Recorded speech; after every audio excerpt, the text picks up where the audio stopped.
नमस्कार. आज बदनापूर दैनिक गावाला गावकरी या खबरेचे बदनापूर तालुका प्रतिनिधी यांच्यावर भाड हल्ला झालेला आहे. आज आपण आलेलो आहे जालना घाटी रुग्णालयामध्ये.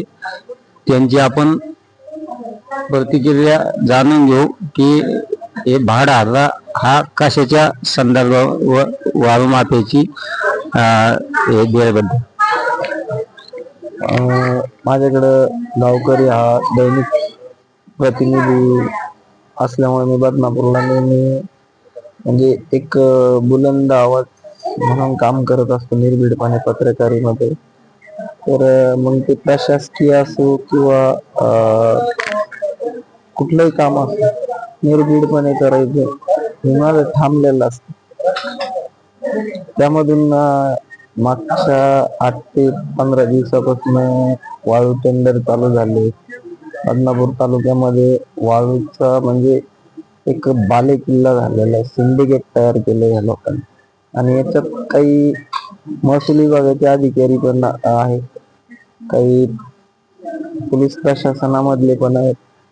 यांच्या संगनमताने हा हल्ला करण्यात आलेला, कारण की त्यांच्या हत्येखोरीमुळं हे जे वाळू माफी आहे इतके मुजोरपणाने झालेले की ते सर्वसामान्य व्यक्ती जर तक्रार दाखल करायला गेला किंवा कुठं काही विचारायला गेला तर त्याला प्रशासन आणि वाळू माफी दोघही त्याला म्हणजे एकतर संपवायचं ह्या हेतूनेच हल्ले करताय. त्याच्या अगोदरही माझ्यावरती 2 वेळेस हल्ला झालेला आहे आणि त्यात मी तक्रारही दाखल केलेली, एसपीला वगैरे निवेदनही दिलेले. तरी देखील पोलीस प्रशासन याच्यावरती कुठलेही कठोर पाऊल उचलत नाही आणि महसूल प्रशासनाचे लोक तर पूर्णपणे ह्या वाळू माफी यांच्या पाठीशी. त्याच्यामुळे हे कुठल्याही कारवायाला पुढे बघत नाही आणि सर्वसामान्य शेतकऱ्यांना खूप त्रास आहे या तालुक्यामध्ये. वाळू टेंडर असो किंवा चोरट्या मार्गाने जी तस्करी केल्या जाते. 60 ते 70 ट्रॅक्टर आणि 20 ते 25 हायवा गाड्या आहेत बदनापूर तालुक्यामध्ये. टोटली झाले 4 महिन्यापासून पूर्णपणे तस्करीतून वाळू काढल्या जाते. याच्यावरती वारंवार कलेक्टर मॅडमचं आणि आमच्या या संदर्भात बोलणं पण झालेलं आणि मॅडमनी त्या संदर्भात काम करण्याचे आदेशही दिले, तहसीलदार असो, मंडळ अधिकारी असो किंवा तलाठी. पण हे लोक त्यावरती बिलकुल लक्ष देत नाही आणि आमच्या सारख्यांनी थोडे बहुत प्रश्न उचलले शेतकऱ्याच्या बाबतीत. कुठली घटना घडली तर त्या संदर्भात या वाळू माफियांना उचकटून द्यायचं काम महसूल प्रशासन आणि पोलीस प्रशासन सर्वात अगोदर करत. त्याच्यामुळे असे भ्याड हल्ले माझ्यावर आज झालाय. त्याच्यानंतर आणखी पत्रकार जो कोणी आवाज उठवल्याच्या विरोधात त्याच्यावरती 100% हे जालना जिल्ह्याचं वैशिष्ट्यच झालेलं. हा फक्त बदनापूर साठीच नाही तर जालना जिल्ह्यातल्या प्रत्येक पत्रकारासाठी ही चेतावणी आहे वाळू माफियांची, किंवा आमच्या विरोधात जर बातमी लावली तर आम्ही तुमच्यावरती हल्ला करणार. त्यांना कुठल्याही व्यक्तीच्या जीवाशी किंवा कशाशी काही पर्वा नाही, कारण की त्यांच्याशी पोलीस प्रशासन त्यांच्याशी जुटलेलं असल्या कारणाने ते कुणालाही घाबरत नाही. बदनापूर तालुक्यामध्ये कमीत कमी 20 ते 25 वाहन असे की त्याला कुठलेच नंबर प्लेट नाही.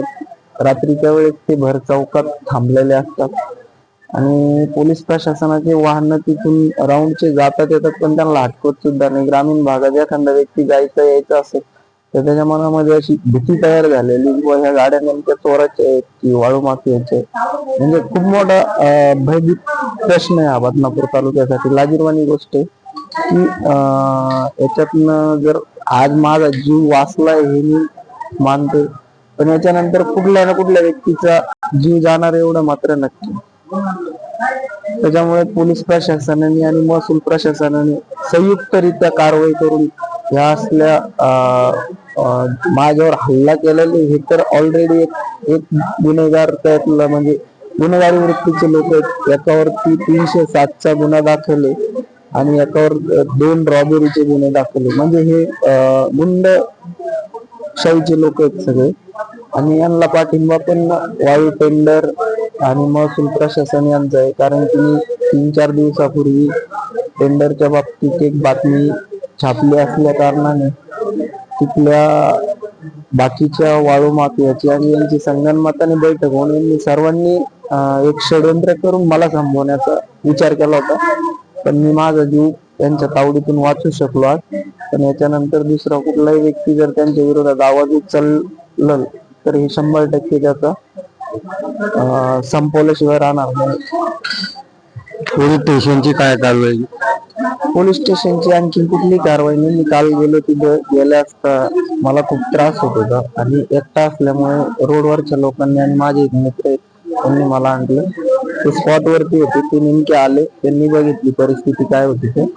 तर हॉस्पिटलला नेणं खूप गरजेचं असल्यामुळे सगळ्यात अगोदर हॉस्पिटलला नेलं. त्याच्यानंतर त्यांनी रेफर केलं जालना हॉस्पिटल घाटीला. घाटीमध्ये आल्यानंतर सिटी स्कॅन वगैरे झालंय. सिटी स्कॅन मध्ये तर काही हे नाही, पण माझे हाडे फ्रॅक्चर झाले 2-3 ठिकाणी, पायाचे आणि खांद्याचे. बाकी पोलीस प्रशासनाचे आमचे दीड जमादार येऊन भेट देऊन गेले, पण रिपोर्ट आलेले नसल्या कारणाने त्यांनी ते जॉब घेतलेला नव्हता. पण ते म्हणे रिपोर्ट आल्यानंतर मी तुमचा जॉब घ्यायला भेट दे.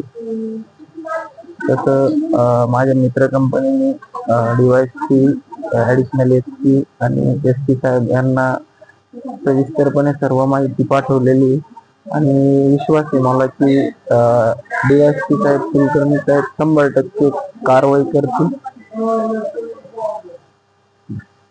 थँक्यू.